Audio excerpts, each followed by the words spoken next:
안녕하세요. 결혼한 지 한 달 된 신혼부부의 새내긴 30대 사람입니다.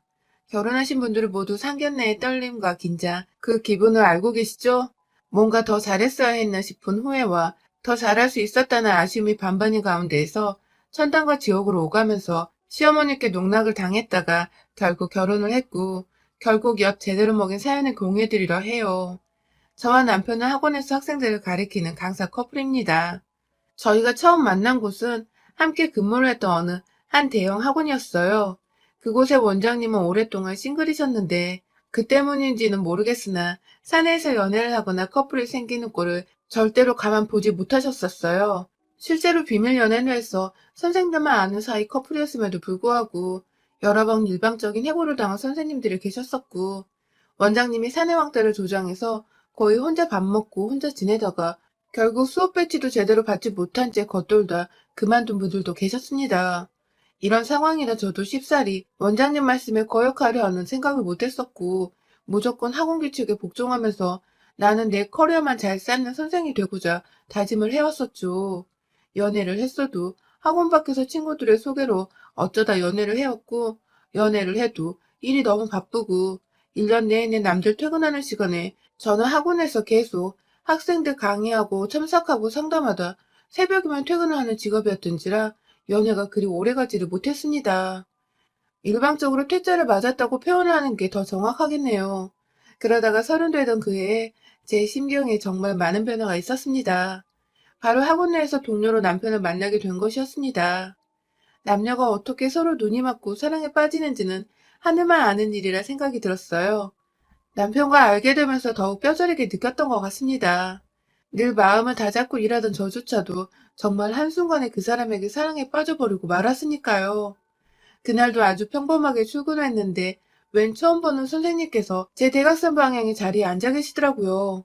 최근에 그만둔 선생이 계시지도 않았고 새로운 선생이 오신다는 말을 들은 게 없었던지라 누구시냐고 물어보려는 찰나에 원장 선생님께서 등장하셨어요. 새로운 선생님을 고용했다며 무슨 대학 출신의 무슨 전공, 나이는 몇이고 강남 상구에서 알아주는 과외 선생님이셨다면서 다른 직원들이 궁금하다고 물어볼 법한 대답들을 모두 대신해 주셨어요.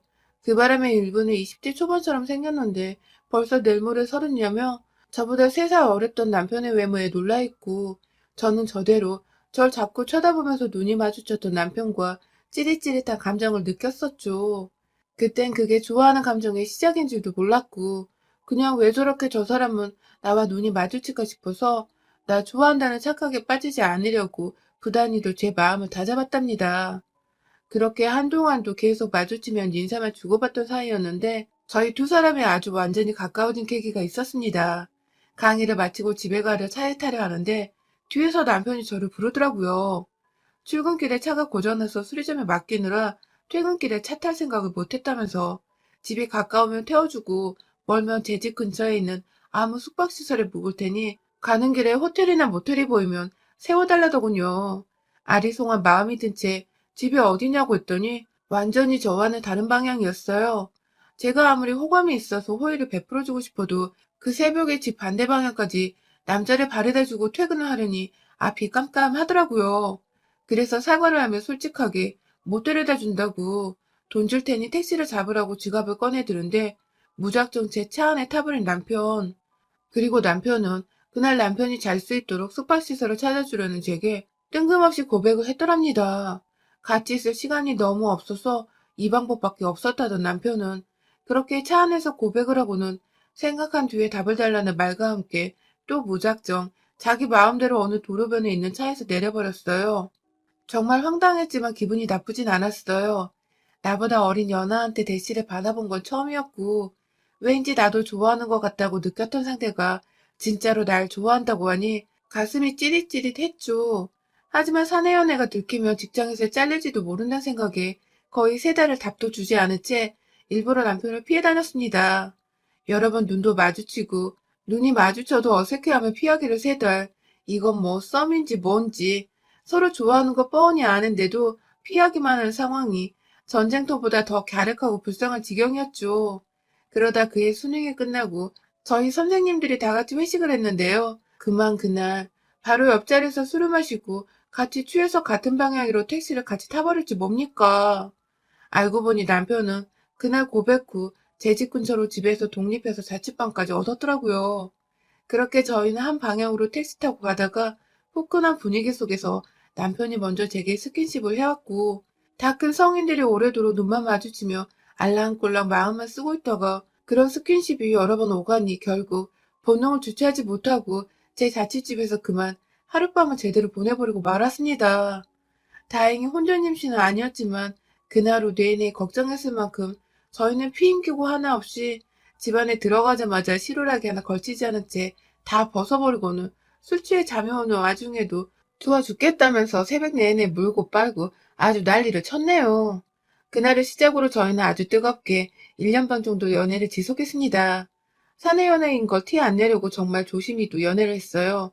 하지만 결국 언젠가 걸릴 일이었지만 원장님께 교제 현장을 들켜버렸고, 원장님께서 남편이 아닌 저한테만 감봉을 들먹이시며 일을 그만두길 바라는 티를 팍팍 내셨고, 속상한 마음과 죄책감, 그리고 끝까지 풀어답지 못했던 죄송함에 저는 뭐라 변명을 할 수조차 없었습니다. 일을 그만두는 각오로 마지막 한 달을 마무리 짓고 떠나야겠다고 했는데, 그러던 중 학원 분위기가 순식간에 그 반전으로 흘렀습니다. 글쎄 남편이 저를 진지하게 사랑하고 있고 곧 결혼을 할 거라고 저한테 해야 할 프로포즈를 원장님께 대신 해버렸고, 결국 저와 남편은 순수히 사랑을 갈구한 남녀로, 그리고 원장님은 그런 커플을 남녀 분열도 모자라 한쪽만 일방적으로 해고시키려 한 깐깐한 사장이 되어버리고 말았죠. 결론은 제가 그 일로 실제 해고가 되었고, 원장님의 평판은 결국 직원들 사이에서도 뒷담화로 더 악화가 되어 어쩌다 보니 저희 남편을 포함해 몇몇 선생님들이 독립해서 학원을 차리게 되었어요. 그때가 코로나 시국이라 자영업하는 게 얼마나 힘든지, 그리고 답이 없는지를 잘 알고 있었지만 그래도 함께 으쌰으쌰할 사람들이 주변에 있는 것만으로도, 그리고 선생님들을 따라서 학원을 옮기는 학생들을 보며 저도 일만의 가능성을 봤죠. 결국 저도 자연스럽게 남편네 학원에서 취업을 해 일을 하게 되었고요. 그리고 저희 부부는 완전히 결혼이 확정시되어 부랴부랴 사업 시작 후에 남편은 여유가 생기자 제게 다시 프로포즈를 해줬고, 곧 상견례 날짜도 잡았어요. 애초에 코로나로 결혼식을 거창하게 못하겠다 싶어 체념을 했고, 가까운 가족 친지들만 불러 모아다가 밥이라도 먹으며 식을 올리고자 했기에 식장을 준비하고 뭘 하는데 크게 시간을 들일 일도 돈을 들일 일도 없었습니다. 그래서 거의 결혼 준비가 마무리되는 시기에 양가 부모님도 자연스럽게 식사를 가장한 채 상견례를 하게 되었어요. 너무 떨려서 저희 부모님이나 저나 긴장을 많이 했었어요. 무조건 시부모님께 잘 보이고 싶다는 생각에 옷도 일부러 단정하게, 하지만 남편보다 너무 나이 들어 보이지 않게 최대한 젊어 보이고자 미용실에 가서 메이크업까지 받고 왔죠. 아빠도 퇴직 후로 정말 오랜만에 양복을 꺼내 입고 오셨고요. 그런데 청각의 자리에 나타나신 시부모님은 곱게 한복까지 갖춰 입고 오셨더군요. 상견례 자리에 한복이라니 전 처음 듣는 상황이었습니다. 먼저 상견례 자리에 와 있던 남편도 내심 놀란 눈치였고, 저희 부모님의 표정은 이루 말할 수 없었죠. 겨우 상견례인데 이렇게 한복을 갖춰 입고 나타나시면 결혼식 때 뭘 입으려 하시나 싶어서요. 그런데 문제는요, 누가 봐도 필요 이상으로 갖춰 입고 나타나신 시어머니께서 자리에 앉으시며 저희 부모님의 옷차림을 보자마자 세상에 하는 탄식과 함께 눈을 흘기시더니 옆에 계시던 시아버지를 쳐다보시며 헛웃음을 지으셨다는 것입니다. 누가 봐도 저희 부모님이 경우 없이 옷을 입고 와서 화가 난다는 표정이었어요. 앞에서 멋쩍게 웃으며 저희 부모님 눈치 살피던 남편은 그걸 미처 보지 못했고, 시부모님의 표정을 다 읽은 저희 가족 3명은 죄다 무슨 죄인이 된 것 마냥 정식 인사도 드리지 않은 상태에서 안절부절할 수밖에 없었습니다. 그리고 이내 자리에 앉은 시어머니는 숨을 고를 새도 없이 인사 안 해요? 하며 자기 아들과 바로 맞은편에 앉은 저희 엄마를 번갈아 쳐다보셨고, 뒤늦게 저와 남편이 나서서 양가 부모님을 소개해드렸지만, 아, 느낌이 벌써부터 너무 싸했어요. 시작부터 쎄해서 시작된 상견례였죠. 문제는 그뿐만이 아니었어요. 부모님이 한복 고우시다며 좋은 말을 몇 번이나 던져드렸는데도 고맙다거나 사돈도 고우시다니 인사말 한 번을 아니 안 하시던 시어머님은 자꾸 저를 뚫어져라 위아래로 훑어보시면서 제가 무슨 옷을 입고 온 건지, 생긴 건 어떻게 생긴 건지를 아주 샅샅이 살펴보시더군요. 무슨 제가 동물원 원숭이가 되어버린 기분이었습니다. 그러다가 미처 조심을 못하셔서 밥을 한 포기에 흘리셨는데 저희 부모님을 얼마나 우습고 만만하게 보셨으면 그 자리에서 곧바로 아이씨 라고 욕만 안 했을 뿐 짜증을 극도로 드러내시더군요. 이윽고 짜증나 죽겠는데 밥을 떼기까지 열불나게 하네요. 라면서 짜증이 이미 나 있다는 걸 저희 부모님께 다 표현을 하셨어요. 대놓고 그게 다 저희 탓이라는 듯이 말입니다. 아이고 어떡해요 고운한 보기 에 하면서 저희 아빠가 재빨리 물수건을 건네드렸으나 시어머니는 종부리듯 그걸 한 손으로 받아서는 네 라고 이 한마디만 하고 말았어요. 결국 분위기가 너무 나빠서 제가 어떻게든 주제를 바꿔보고자 빨리 결혼 준비 중인 일들을 공유해드렸어요. 그냥 뭐 집은 남편의 월세 보증금과 저의 전세 보증금을 빼 전셋집을 하나 구할 것이고 살림살이는 서로 가지고 있는 걸 합치고 웨딩옷도 그냥 서로 가진 예쁜 정장을 서로 맞추고 거기에 예식장을 코로나 때문에 구하기 힘드니까 그냥 작게 야외 식당이나 공간에서 밥을 먹으면서 하고 싶다고 저는 혼자 들뜨고 신이 나서 남편과 함께 상의했던 내용들을 다 공유해드렸는데 듣던 시어머니가 말을 잘라 말씀하셨죠. 며느리 될 애가 무서워서 저 이제 큰일이네요. 라고 말입니다. 이게 무슨 소리인가 했어요. 제가 화를 낸 것도 아닌데 뭐가 무섭다는 건지 너무 이해가 안 가서 이게 욕인가 싶었는데 뭐냐라고 똑같이 못 알아듣는 거예요? 하면서 저희 엄마가 절 번갈아 쳐다보며 그게 뭐 웃기다고 하하호 쳐 웃더라고요. 기분 더럽게 말입니다. 분위기 파악 못하는 시아버지는 옆에서 그걸 또 따라서 웃기다고 쳐 웃고 계셨고 말이죠. 남편은 또 제 기분 살살 살펴가면서 대충 눈치를 챘던 건지 화 풀으라고 앞에서 표정으로 웃어달라 애원하는 중이고 총체적 난국인 상견례. 기분이 나쁠 만한 말과 행동을 계속 봤던지라 저도 슬슬 표정 관리가 안 되었습니다. 억지로 잘 보고 싶던 마음이 더 이상 들지 않아서 순간 얼굴이 굳어버리고야 말았죠. 그런데 또 그걸 어찌나 귀신같이 캐치를 해내시던지 시어머니께서 설마 내 말이 기분 나빠서 표정을 그렇게 짓고 있는 거니? 난 잘 지내고 싶은 마음에 그냥 한 말인데 하면서 제 머리 위에 앉아서는 저를 아주 들었다 놨다 하시더군요. 보통 내기가 아닌 분이셨죠. 난 너한테 잘 보이려고 한복도 입고 왔는데 하면서 자기 아들 살살 보면서 저 하나 때문에 본인이 난처하다는 듯 도와달라는 표정을 취하시는데 이거 참 제가 구미호 같은 시어머니한테 제대로 당하는 중인 거구나 싶었습니다. 그리고 그 순간 전 이대로 결혼하지 않으면 내가 구미호한테 당한 것밖에 안 된다는 생각이 들었어요. 당장 결혼을 해서 당장 남편을 구워먹던 구워 살리던 시어머니 뜻대로 우리가 헤어지거나 사이가 틀어질 일은 절대로 만들지 않겠다는 엉뚱한 다짐을 하게 되었습니다. 전 남편이 계속해서 좋아 죽겠었는데 꼴보기 어린 시어머니로 인해 억지로 헤어질 마음은 일도 없었으니까요. 그 후 얼마 뒤 저희는 결혼식을 올렸어요.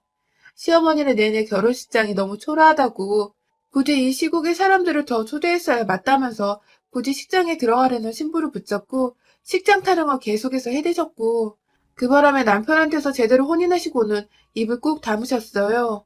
물론 그마저도 저한테는 계속해서 불편하고 싫은 티를 내며 화났다는 의사를 줄곧 밝히셨지만 말입니다. 아무튼 그렇게 결혼식이 끝나자마자 저희는 곧바로 시작되는 학원 업무로 인해 다시금 정신없는 일상을 반복했습니다.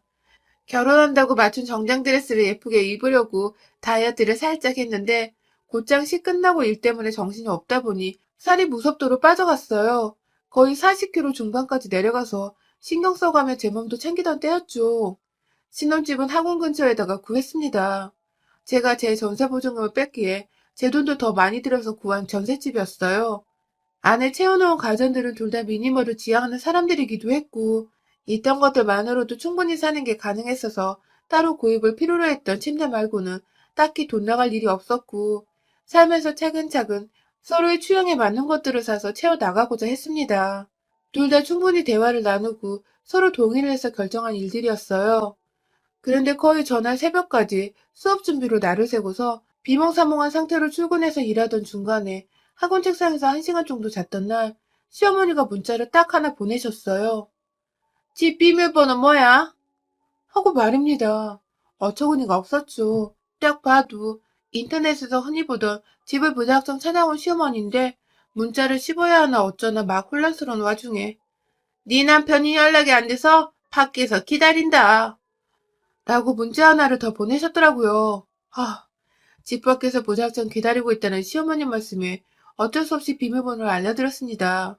순간 출근하며 정신없이 나오느라 집 청소도 제대로 되어 있지 않은 게 막 장면 머릿속을 스쳐 지나갔어요. 막 몇 시간 정도의 수업을 다 마치고서 할 일이 태산 같은데도 불구하고 다른 선생님께 양해를 구하고는 남편과 함께 집으로 갔어요. 그런데 집으로 가니 시어머니께서는 자기 아들밖에 보이질 않으시는지 절 밀쳐내고 아들을 말아 껴안으셨습니다. 결혼 후에 처음 보는 거 아니냐면서 왜 이렇게 얼굴 보기 힘드냐고 막 얼굴을 쓰담거리시다가 급기야 왜 이렇게 살이 빠졌냐면서 옆에 있던 저를 졸지에 째려보시더라고요.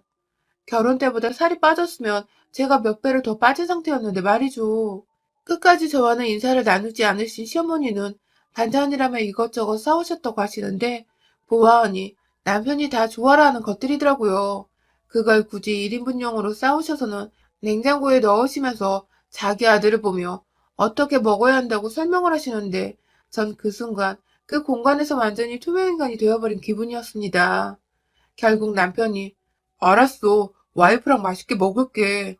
하면서 저를 들먹여줬고 그러자 시어머니는 그래라 하는 단답만 건넨 채 바로 남편 따라 집구경을 하고 집안을 샅샅이 뒤지다가 도로 집으로 돌아가셨어요. 저희가 다시 저녁 수업이 있어서 출근해야 했기 때문입니다. 그런데 그날 저녁부터 저의 시련은 본격적으로 시작이었어요. 글쎄 시어머니가 문자를 아주 장문으로 보내셔서는 한다는 말이 집을 갔더니 집이 개판이었다고 사람 사는 곳이 어떻게 그 모양이냐며 저랑 살고 나서 남편이 더 이상 깔끔도 못 도는 것 같고 길을 못 펴고 사는 게 아니냐더군요. 제가 연상이라 아들이 고생할 거라 예상은 했는데 그 정도일 줄 몰랐다면서 내가 며느리 무서워서 뭐라 혼도 못 내고 온 게 지금 내내 한이 씨라나 뭐라나 뭔 연병 떠는 소리를 이렇게 장문으로 보내셨는지 순간 제 숨이 턱 막혀왔습니다. 미니멀이라 채워놓은 가구도 별로 없고 내내 학원에서 일하다가 집에 가면 잠자고 밥 먹는 게 전부인 부부한테 집이 어질러져 있다는 것도 무슨 소리며 그 깨끗한 집에서 남편이 깔끔한 못 돈다는 것도 무슨 개소리인가 싶고 제가 연상이라 남편 기가 죽고 있다는 건 이 무슨 날 용납하다 못해 욕 나오게 하는 소리인가 싶었어요. 그리고 시어머니는 그날후로 하루도 빠짐없이 저한테 문자를 보내셨어요. 살림살이는 이렇게 하는 거야. 하면서 자기 집 치워놓고 사진 한 장 찍어서는 저한테 보내질 않나. 빨래 개겨놓고는 남편 빨래는 여자가 하는 거다. 속옷은 무조건 손으로 빨아라. 라고 추신! 이라고 강조하는 표시까지 해서는 보내질 않나. 급기야 문자만 보내던 몇 주의 조정기간을 거쳐서는 이젠 저한테 질문을 던지시더군요. 퇴근했니? 오늘 뭐 먹었니? 사진 좀 보내봐. 라던가. 저번에 보니 화장실 변기안이 누렇던데 그 옷 청소는 했니? 사진 좀 보내봐. 라시던가. 진짜 제 정신머리가 아주 돌아버리겠더라고요. 결혼 신혼 초부터 남편을 붙잡고 눈물 한번 거하게 흘려내고서 남편도 그런 제 모습에 충격을 받아서는 와이프한테 불행을 떠안겨준 게 미안했는지 자기 쉬는 날에 곧장 시댁으로 가더라고요. 가서 뭔 지랄을 떨었는지도 모르겠으나 급기야 시어머니는 남편이 집을 나간 후에 저한테 곧장 전화를 하셔서 어떻게 된 애가 어린 남편 뒤에서 시엄마를 이간질하니? 너 아주 싸가지 없는 년이구나. 하면서 제게 욕을 하셨고 저는 그 순간 작정하고 시어머니 연락처를 차단해버렸습니다. 그런데요, 시어머니가 결국 저희 집으로 다시 찾아오셨어요. 제가 일방적으로 연락이 안 되고 연락도 씹으니까 어디서 이게 바로 차단을 해버린 거란 소리를 들으셨나 보더군요. 학원까지 무작정 찾아오셔서는 저를 찾아대는 시어머니 때문에 제가 또 어쩔 수 없이 동료 선생님과 학원 수업을 부탁드렸고 시어머니를 모신 후 집으로 갔습니다. 이미 제 일을 여러 번 방해하신 시어머니께 화가 제대로 났음에도 불구하고 일단 저를 찾아온 시어머니를 보며 마음을 진정시키고자 했습니다. 이미 학원 앞에서부터 저를 불러대며 단단히 화를 내고 있었던 시어머니의 태도에서 사과를 바라지는 않았지만 그래도 뭔가 여자들끼리 단둘이 있을 때 진솔한 대화쯤은 나눌 줄 알았어요. 하지만 시어머니는 집안에 들어오자마자 제 뺨을 후려치셨습니다. 또다시 싸가지 없는 년이라는 말과 함께 네가 어디서 감히 아들과 내 사이를 갈라놓으려고 하냐며 상견례 때 내가 그 지랄을 떨었는데도 결혼한다고 했을 때 알아봤다면서 본인이 상견례 때 지랄을 떠신 걸 자각하고 계시더라고요. 일부러 그 자리에서 진상을 떨었다는 걸 스스로 실토해버린 꼴이었죠.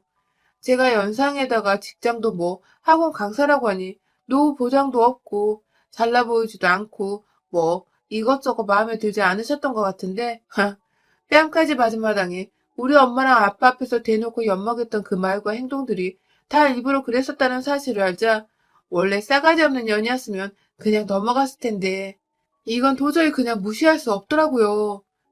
아, 마침 남편도 없고 이 집안에 시엄마랑 저 둘밖에 없으니 이건 하늘이 주신 기회라 생각했습니다. 맞은 뺨이 얼얼한 와중에 정신을 차리고 저도 모르게 똑같이 시엄마 뺨따구를 찰싹 때려버렸어요. 제가 맞을 때보다 더 요란한 소리가 남과 동시에 시어머니는 충격을 받으셨는지 "인연이 돌았나?" 하면서 제 머리끄댕이를 잡아당기려고 하셨는데 저도 모르게 시어머니의 올라오는 팔을 쥐어잡고는 그대로 화장실로 돌진했습니다. 사실 화장실 변기 더럽다고 타령하시던 때가 바로 얼마 전이었거든요. 그때 그 열뻗침이 되살아났던지 저도 모르게 시어머니 대가리를 그대로 화장실 변기에 박아버렸네요. 얼마나 깨끗한지 두 눈으로 직접 확인해보면 되겠네. 하면서 시어머니 머리를 변기통에 몇 번 집어넣고는 너 아주 내가 만만하구나. 죽고 싶지? 하면서 옆에 있던 뚜루펑을 들어올렸는데 우리 시어머니 그냥 뒤도 안 돌아보고 화장실에서 뛰쳐나가시더라고요. 한 손에 뚜루펑을 들어올린 채 뭐가 문제야? 뭐가 문제길래 인성도 하수구만도 못하게 들어온 거야? 하면서 몇 달 쳐보겠다고 달려드니 지 얼굴에서 퍼런 세정제가 줄줄 흐르는 줄도 모른 채 도망가려다가 문이 제대로 안 열리니 그 자리에서 철썩 주저앉아 잘못했다고 싹싹 빌더라고요. 사실 제가 변기통에 시어머니로부터 또 잔소리 들을까봐 그냥 다이소에서 산 퍼런 그 변기 세정제를 집어 넣어놨거든요. 그 바람에 변기는 온통 푸른색이고요. 저도 홧김에 시어머니를 변기통에 집어넣었는데 이게 제대로 겁을 준 건지 내내 고개를 들어올린 채 싸가지 없는 짓만 골라하던 시어머니가 처음으로 무릎 꿇고 제 머리 아래에서 비는 순간 정말 통쾌함이 이루 말할 수 없었습니다. 그동안 저희 친정 부모님도 시어머니 성격이 드센 것 같다며 제가 결혼하는 게 맞는지 모르겠다고 결혼 후에도 본인들이 당한 건 아무렇지 않으시고 늘 제 걱정만 하시며 소가리를 하셨었거든요. 저희 친정 부모님이 상견례에서 당한 것까지 값을 매겨 복수를 해줬다고 생각하니 속이 정말 시원했어요.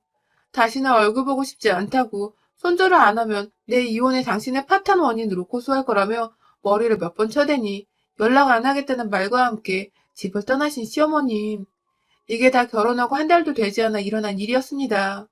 저도 사람인지라 심장이 그 여러 번 벌렁거렸는데 다행히 시어머니는 그 꼴로 집에가 들어 누우셨는지 단 한 차례도 전처럼 문자를 보내서 제 속을 뒤집어 놓지 않고 계세요. 남편에게는 제가 먼저 이실 직고하고 몇 차례 몸싸움이 있었다고 중간에서 역할 똑바로 하든지 그냥 이대로 우리 갈라서 자고 이혼 서류를 내밀었는데 그간 자기 엄마로부터 제대로 시달렸던 저를 알았던 남편은 아주 당연스레 이혼을 거부하고 오히려 같이 자신의 엄마와 손절했습니다. 상견례 때부터 이상하게 기분 나쁜 말씀을 하시더라니 그게 다 일부러 그랬다는 말에 남편도 여간 기분이 더러웠던 게 아닌가 보더군요. 아, 거슬리던 시댁과 완전히 손절을 하고 나니 결혼 생활은 완전히 신세계네요. 그냥 사랑하는 사람과 오로지 단순하게 서로 좋다고 살아가고 있는 지금 이 생활이 너무나도 평온합니다. 내 삶이 평온할수록 이런 결혼 생활을 그간 방해해온 시어머니가 더욱 미워지고 얄미워 죽겠는 게 약간의 부작용이긴 하지만 말이죠. 아, 결혼은 온전히 두 사람의 삶이라는 거 제발 이 고리타분하고 분노 유발하는 시모들이 알아줬으면 좋겠습니다. 여러분의 생각은 댓글로 남겨주세요.